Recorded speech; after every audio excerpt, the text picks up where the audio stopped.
आज हम class 12th की एक और इम्पॉर्टेंट नेम रिएक्शन करने जा रहे हैं जिसका नाम कैनिज़ारो रिएक्शन है। जैसे कि हमने पिछली वीडियो में ये पढ़ा था, एक रिएक्शन पढ़ी थी जिसका नाम एल्डोल कंडेंसेशन था, और आज हम कैनिज़ारो रिएक्शन डिस्कस करने जा रहे हैं। और ये जो कैनिज़ारो रिएक्शन है ये एल्डोल कंडेंसेशन के जस्ट उल्टी है। एल्डोल कंडेंसेशन में क्या था, वो वाले एल्डिहाइड और वो वाले कीटोन एल्डोल कंडेंसेशन देते हैं जिनके पास अल्फ़ा हाइड्रोजन होते हैं, और कैनिज़ारो रिएक्शन वो वाले एल्डिहाइड देते हैं जिनके पास अल्फ़ा हाइड्रोजन्स नहीं होते हैं, तो मैंने जैसे आपको रिएक्शन दिखाई है, फिर मैं उसका आपको मैकेनिज़्म बताऊंगा कि ये कैसे बना, कैसे आया। यहाँ देखो ना, मैंने फॉर्मल्डिहाइड का केस लिया है। HCHO 2 मॉलिक्यूल लेने, याद रखना 2 मॉलिक्यूल से काम चलेगा। तो मैंने फॉर्मल्डिहाइड के 2 मॉलिक्यूल लिए हैं। क्या फॉर्मल्डिहाइड में कोई अल्फ़ा हाइड्रोजन है? नहीं, फॉर्मल्डिहाइड में कोई भी अल्फ़ा हाइड्रोजन नहीं है। तो 2 मॉलिक्यूल लिए हैं, उसका NaOH के प्रेजेंस में रिएक्शन करवाइए, बेस की प्रेजेंस में, और जो हमारे पास प्रोडक्ट बना है वो अल्कोहल और एक साल्ट बना है।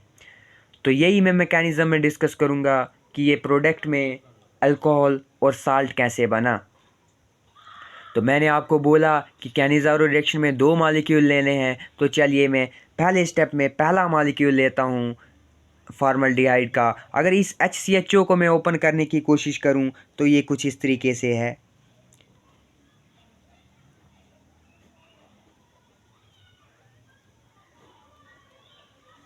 यही है ना मेरा फॉर्मल्डिहाइड HCHO। तो इसकी जब मैं बेस की प्रेजेंस में इसकी रिएक्शन करूँगा, NaOH, बेटा याद रखना ये Na+ और OH नेगेटिव के फॉर्म में होता है NaOH। जब हम इसको तोड़ेंगे ये Na+ और OH नेगेटिव के फॉर्म में होता है, तो याद रखना। और अब देखो ये जो नेगेटिव है, OH नेगेटिव स्पीशी है, ये चाहेगी किसी इलेक्ट्रोफाइल पे अटैक करना। OH नेगेटिव ये चार्ज, इस OH के ऊपर नेगेटिव चार्ज है, यानी ये एक न्यूक्लियोफाइल है, ये किसी इलेक्ट्रोफाइल पे अटैक करेगा, यानी पॉजिटिव सेंटर पे अटैक करेगा। तो यहाँ देखो ना, यहाँ ये कार्बन और ऑक्सीजन के बीच में डबल बॉन्ड है। कार्बन की इलेक्ट्रोनेगेटिविटी कम है, ऑक्सीजन की इलेक्ट्रोनेगेटिविटी ज़्यादा है। ये मेरे पाई बॉन्ड को यहाँ खींच लेगा। ऑक्सीजन जैसे ही पाई बॉन्ड को ऊपर खींच लेगा, इस कार्बन के ऊपर पार्शियल पॉजिटिव चार्ज आएगा और ऑक्सीजन के ऊपर नेगेटिव चार्ज आएगा। और ये जैसे ही ये OH नेगेटिव इस पॉजिटिव चार्ज को देखेगा, ये जल्दी जल्दी जाएगा और इस कार्बन के ऊपर अटैक करेगा। तो आने वाला स्ट्रक्चर जो मेरे पास बनेगा वो कुछ इस तरीके से बनेगा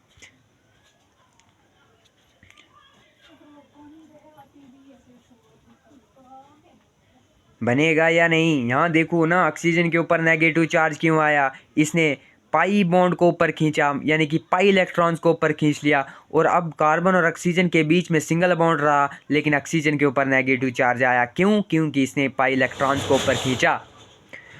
तो OH और ये OH कहाँ से आया? जो बेस का OH नेगेटिव था वो इसके साथ जुड़ा। जब जहाँ कार्बन के ऊपर पार्शियल पॉजिटिव चार्ज आया था, ये यहाँ आके जुड़ गया, और कुछ इस तरीके से स्ट्रक्चर मेरे पास बना। तो मैंने क्या बोला था, 2 मॉलिक्यूल लेने हैं, और पहले स्टेप में पहला मॉलिक्यूल खर्च हो गया। अब दूसरा मॉलिक्यूल मार्केट में आएगा HCHO।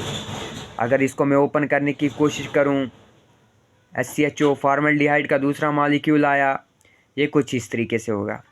यहाँ देखो ना, साफ साफ आपको क्या दिख रहा है, ऑक्सीजन के ऊपर नेगेटिव चार्ज है। ये क्या करेगा? ये बैक बॉन्डिंग करेगा, यानी कि अपने इलेक्ट्रॉन्स को यहाँ भेज देगा, डबल बॉन्ड बनाएगा, और ये कार्बन इस हाइड्रोजन को यहाँ से निकालेगा। यहाँ हाइड्रोजन हाइड्राइड की फॉर्म में, H नेगेटिव के फॉर्म में यहाँ से निकलेगा। ध्यान से सुनना मैंने क्या बोला। ये ऑक्सीजन बैक बॉन्डिंग करेगा, अपने इलेक्ट्रॉन्स को यहाँ भेज देगा डबल बॉन्ड बनाने के लिए, तो ये कार्बन इस हाइड्रोजन को यहाँ से निकालेगा। यहाँ हाइड्रोजन हाइड्राइड की फॉर्म में, H नेगेटिव के फॉर्म में यहाँ से निकलेगा। तो ये हाइड्राइड क्या करेगा? ये जाएगा, जल्दी जाएगा, इस कार्बन के ऊपर अटैक करेगा, और यहाँ से ऑक्सीजन पाई इलेक्ट्रॉन्स को ऊपर खींच लेगा, और ऑक्सीजन के ऊपर नेगेटिव चार्ज आएगा। तो आने वाले अब मेरे पास याद रखना 2 स्ट्रक्चर बनेंगे। वो कैसे बनेंगे? अगर मैं इसको देखूं, यहाँ ये कुछ इस तरीके से बनेगा। कार्बन और ऑक्सीजन के बीच में डबल बॉन्ड क्यों? क्योंकि इसने बैक बॉन्डिंग की ना, तो यहाँ पे डबल बॉन्ड आएगा और यहाँ पे H और यहाँ पे OH, और वो हाइड्रोजन एक निकला ना हाइड्राइड के फॉर्म में, और वो अगले वाले मॉलिक्यूल के साथ जुड़ा, और वो स्ट्रक्चर कुछ इस तरीके से बनेगा।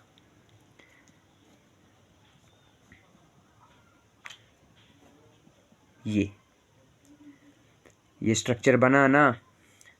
अब देखना, ये मेरे पास एक एसिड बना, ये मेरे पास एक बेस बनी।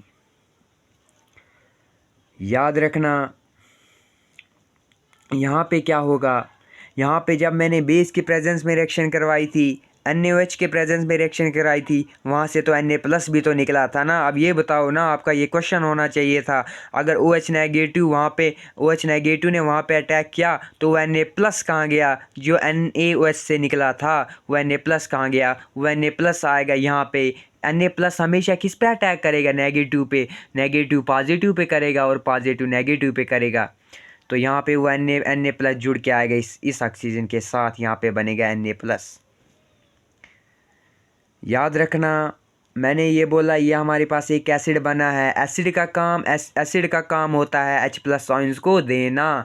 तो यहाँ पे ये एसिड H+ आयंस को देगा, और कैसे देगा? यहाँ पे देखो ना, OH के बीच में एसिड का बॉन्ड है, ये एसिड का बॉन्ड टूटेगा, यहाँ से H+ बाहर निकलेगा, और वो जो H+ जो निकलेगा बाहर, वो यहाँ पे जाएगा, इस यहाँ पे जाएगा, और Na+ यहाँ पे आएगा।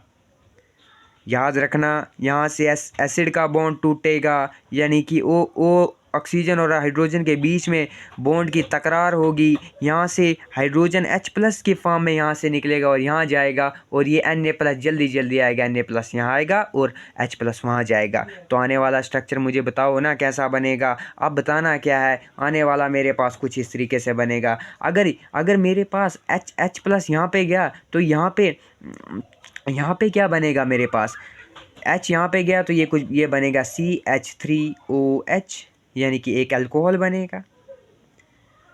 तो यहाँ पे अगर जब H+ यहाँ से जाएगा तो Na+ यहाँ पे आएगा, तो वो बनेगा HCOO नेगेटिव Na। ये बनाना एक मेरे पास साल्ट, ये अल्कोहल जिसका नाम मिथनॉल है। क्यों? कार्बन नंबर 1 तो मिथनॉल है।